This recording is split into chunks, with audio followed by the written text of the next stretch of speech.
কম সময়ে মজার কিছু রান্না করতে চাইলে এই রেসিপিটা ট্রাই করতে পারেন। মাত্র 10 মিনিট সময় হাতে থাকলেই অসম্ভব মজার এই আইটেমটা রান্না করা যায়। চাইলে কিন্তু ব্যাচেলাররাও এই রেসিপিটা তৈরি করতে পারেন। তো প্রথমেই চুলায় একটা হাঁড়ি বসিয়ে 2টা মিডিয়াম সাইজের আলু কুচি করে প্যানের মধ্যে দিয়ে নিচ্ছি।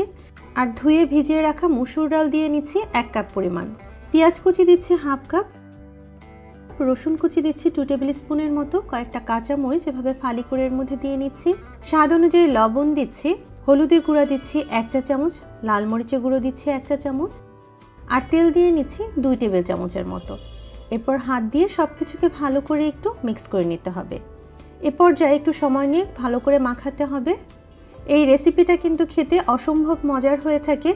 অনেক সময় দেখা যায় আমাদের কাজের বেশ তাড়া থাকে, অনেক কিছু রান্নার সময় থাকে না, চাইলে ঝটপট এই রেসিপিটা আপনারা বাসায় তৈরি করে নিতে পারেন। তো সব কিছু ভালো করে মাখানো হয়ে গেলে এর মধ্যে দিয়ে নিচ্ছি 2 কাপ পরিমাণ পানি। তারপর পানির সাথে এগুলোকে নেড়ে আরও একবার ভালো করে মিশিয়ে দিয়ে ঢাকনা দিয়ে ঢেকে চুলাটাকে আমি অন করে দিব। এরপর চুলার আঁচ লো মিডিয়ামের মাঝামাঝি রেখে এটাকে আমি জাল করব 4 থেকে 5 মিনিটের জন্য। এদিকে অন্য একটা ছোট বলে কিছু কাঁচামরিচ কুচি দিয়ে নিচ্ছি, পেঁয়াজ কুচি দিয়ে নিচ্ছি 1 টেবিল চামচের মতো। আর এর মধ্যে 2টা ডিম ভেঙে দিচ্ছি। লবণ দিয়ে নিচ্ছি স্বাদ অনুযায়ী। এরপর একটা কাঁটা চামচ দিয়ে সব কিছুকে ভালো করে একটু মিক্স করে নিচ্ছি। মেশানো হয়ে গেলে এর মধ্যে আমি কিছুটা ধনেপাতা কুচি অ্যাড করে দিচ্ছি। এটাকেও খুব ভালো করে মিক্স করে নিচ্ছি। এখন চুলা একটা প্যান বসিয়ে এর মধ্যে আমি 2 টেবিল স্পুনের মতো তেল দিয়ে নিয়েছি। এরপর তেলটা গরম হয়ে আসলে এর মধ্যে আমি ডিমের মিশ্রণটাকে দিয়ে নিচ্ছি। এরপর অপেক্ষা করব কিছুক্ষণের মতো। ওই সাইডটা একটু হয়ে গেলে ডিমটাকে আমি উল্টিয়ে দিব। ঠিক যেমনটা আমরা ডিমটাকে ভেজে নিই সেরকমই এই ডিমটাকে ভেজে নিব। তো ডিমের অন্য সাইডটাও হয়ে গেলে এটাকে আমি এভাবে ফোল্ড করে করে মুড়িয়ে নিব।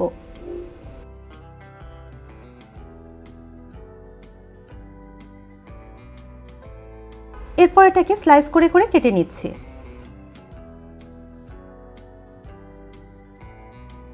এখন ফিরে যাচ্ছি ডালের কাছে। এরই মধ্যে কিন্তু আমার ডালের পানিটাও শুকিয়ে এসেছে আর ডাল আর আলুটাও সিদ্ধ হয়ে গিয়েছে। এরপর এটাকে আরও একবার ভালো করে নেড়ে মিশিয়ে নিব। এখন এর মধ্যে ঝোলের জন্য পানি দিব 1 কাপ পরিমাণ। এরপর এটাকে ঢাকনা দিয়ে আবারও ঢেকে চুলার আঁচ লো মিডিয়ামের মাঝামাঝি রেখে রান্না করব আরও প্রায় 3 থেকে 4 মিনিটের জন্য। তো দেখুন এ পর্যায়ে কিন্তু সব কিছু খুব ভালো করে সিদ্ধ হয়ে গিয়েছে। এখন এর মধ্যে আমি কিছু ধনেপাতা কুচি অ্যাড করে দিচ্ছি।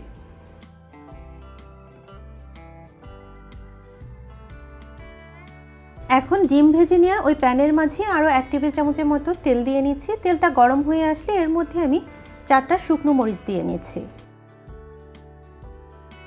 আর দিয়ে নিচ্ছি 1 চা চামচের মতো গোটা জিরা। এরপর চুলার আঁচ লো মিডিয়ামের মাঝামাঝি রেখে এগুলোকে হালকা একটু ভেজে নিব। এরপর এর মধ্যে দিয়ে নিচ্ছি 1/2 কাপ পরিমাণ পেঁয়াজ কুচি। এরপর চুলার আঁচ মিডিয়ামে রেখে বারবার নেড়ে চেড়ে এগুলোকে একটু লালচে ব্রাউন কালার হওয়া পর্যন্ত ভেজে নিব। আপনারা চাইলে কিন্তু পেঁয়াজের সাথে কিছুটা রসুন কুচিও অ্যাড করতে পারেন। যখন এর ভিতরে এরকম একটা লালচে গোল্ডেন ব্রাউন কালার চলে আসবে তখন এগুলোকে আমি সরাসরি চুলা থেকে উঠিয়ে নিয়ে ডালের মধ্যে দিয়ে নিব।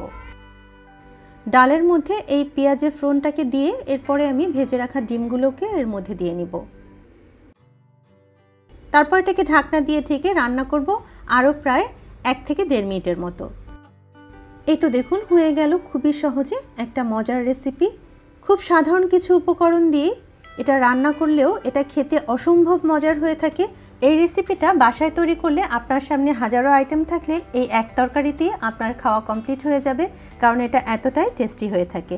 অবশ্যই বাসায় তৈরি করবেন আর আপনাদের কাছে রেসিপিটা কেমন লেগেছে কমেন্টস করে কিন্তু জানাবেন। আজকে এ পর্যন্তই। সবাই ভালো থাকবেন। আল্লাহ হাফেজ। আসসালামু আলাইকুম।